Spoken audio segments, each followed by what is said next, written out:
Jesús nos ve. La fe no consiste en comprender cómo obra Dios, sino en confiar en su palabra, aunque no comprendamos su obra, decía Martín Lutero. Queridos hermanos y hermanas, hay un detalle muy pequeño con el que comienza este relato y que sin embargo cambia completamente la historia. El evangelista dice: al pasar Jesús vio a un hombre ciego de nacimiento. Podría parecer una frase sin importancia, pero no lo es.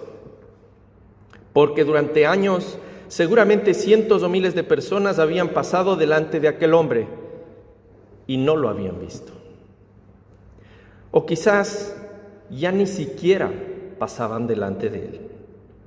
Para muchos era simplemente otro mendigo más, otra persona acostumbrada al sufrimiento, como solemos acostumbrarnos nosotros. Ya no es para nosotros novedad los muertos, ni las bombas, ni la guerra, ni la incoherencia de los políticos. Este hombre era alguien que ya formaba parte del paisaje, era parte del folclore de ese lugar, pero no para Jesús. Jesús pasa y el Evangelio dice, lo vio.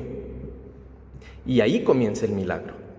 Muchas veces pensamos que el milagro comienza cuando recupera la vista.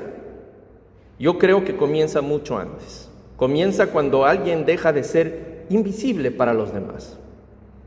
Hace algún tiempo yo leí el testimonio de una mujer mayor que vivía sola. Decía que pasaba días enteros sin que nadie pronunciara su nombre. Iba al supermercado, a la farmacia, iba al frutero, tomaba el bus, subía y bajaba las gradas en medio de sus vecinos. Pagaba en silencio en la tienda. Volvía a casa y nadie parecía notar que existía. Un día entró al mismo supermercado de siempre, había una cajera nueva, la miró a los ojos, sonrió y le dijo simplemente: buenos días, señora María, me alegro de verla otra vez. Aquella mujer escribió después: ese día lloré al llegar a casa, no porque me hubiera pasado algo extraordinario, sino porque alguien me había visto. Eso mismo hace Jesús con el ciego. Antes de devolverle la vista, le devuelve la dignidad. Lo mira como una persona y no como un problema. Y eso sigue ocurriendo hoy. Hay personas que se sienten invisibles en medio de nosotros. Quien perdió el trabajo, quien vive en una enfermedad, quien atraviesa una depresión, quien cuida a un familiar enfermo, quien ha perdido a la persona que ama, quien vive un matrimonio difícil todos los días, quien no encuentra sentido a lo que está viviendo. Hay momentos en los que uno piensa, nadie entiende lo que yo estoy pasando. El Evangelio responde con una gran noticia el día de hoy a todas esas personas. Jesús sí te ve. Jesús te entiende. Nadie pasa desapercibido para Él. Cada persona cuenta. Cada vida importa. Cada lágrima tiene valor delante de Dios. Pero si vemos en el pasaje evangélico, hay otra escena. Y se da entre los discípulos y el Señor. Ellos miraban al mismo hombre de una manera completamente distinta a la de su maestro. Ellos no preguntan, ¿cómo podemos ayudarlo? Y eran los discípulos del Señor. Ellos preguntan algo que es increíble, inaceptable. Ellos preguntan, ¿quién pecó? Qué fácil nos resulta buscar culpables cuando estamos en situaciones difíciles. ¿Por qué enfermó? ¿Por qué le pasó esto? ¿Por qué se quedó sin trabajo? ¿Qué hizo mal? ¿Qué hicieron sus padres? Todavía hoy seguimos haciéndolo. Cuando alguien fracasa, pensamos que algo había hecho antes él o ella. Cuando alguien enferma, buscamos rápidamente una explicación como si dependiera de alguien esa enfermedad. Cuando alguien sufre, pensamos que quizás Dios lo está castigando. Es la más fácil de las cosas, culpar a alguien que no puede defenderse o que no tiene la culpa. Cuando alguien sufre, pensamos que alguien o algo salió mal. Pero Jesús corta de raíz esa manera de pensar, nos reprende. Él dice, ninguno pecó. No todo sufrimiento es consecuencia de un pecado concreto. Vivimos en un mundo herido por la enfermedad, por la muerte, por la pérdida, por las injusticias, por las lágrimas. Forman parte de nuestra condición humana. Hay una frase que resume, una frase muy cotidiana que la usamos a menudo. Es la vida.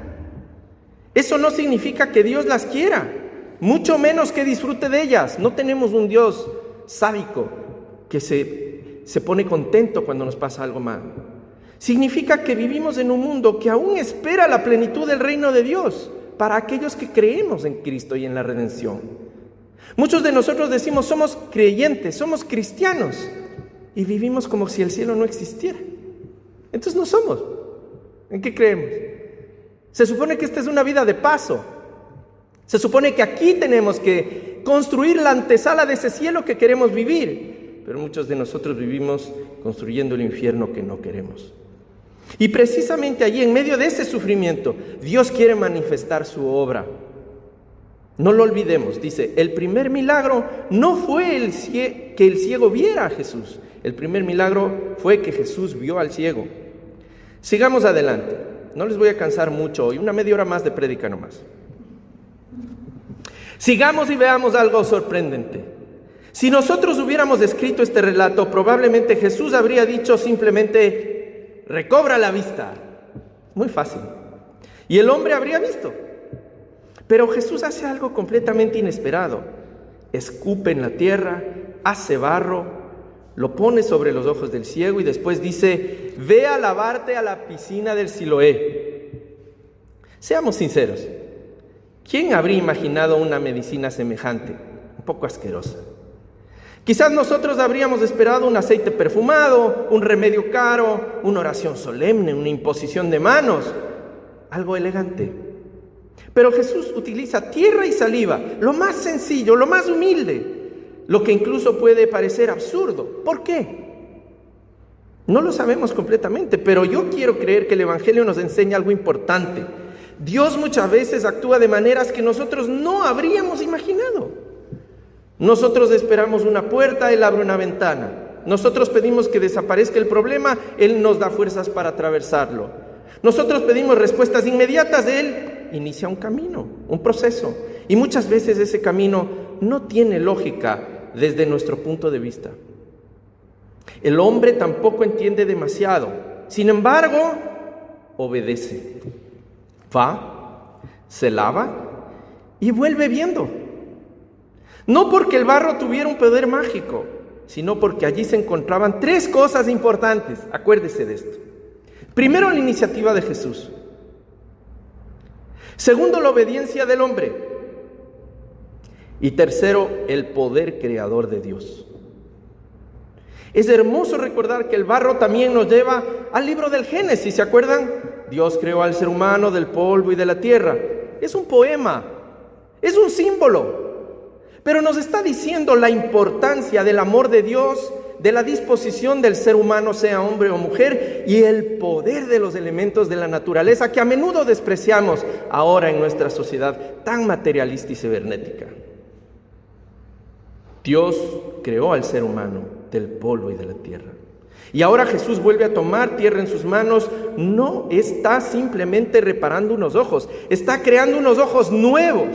Él no quiere que el ciego vuelva a ver como veía antes. Él quiere que vea de una forma diferente. Está haciendo una nueva creación. Eso significa que Cristo no solamente puede reparar lo roto, no es que viene a arreglar tu problema.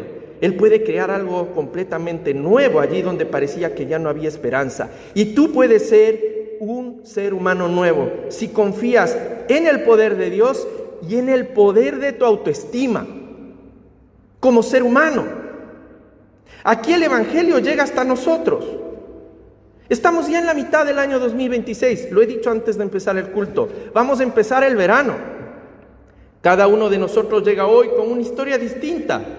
Quizás alguien está preocupado por su salud, quizás otro vive una crisis matrimonial, quizás hay padres preocupados por sus hijos o nietos, o hijos preocupados por sus padres. Tal vez alguien lucha con una depresión silenciosa. Quizás hay problemas económicos, conflictos familiares, dudas de fe, cansancio, soledad, o simplemente la sensación de que ya no quedan fuerzas. ¿Qué está ocurriendo hoy en tu vida? ¿Qué ocurre en la vida de las personas que amas? Tal vez Dios no quite inmediatamente aquello que te hace sufrir, amiga, amigo, que estás aquí esta mañana por alguna razón.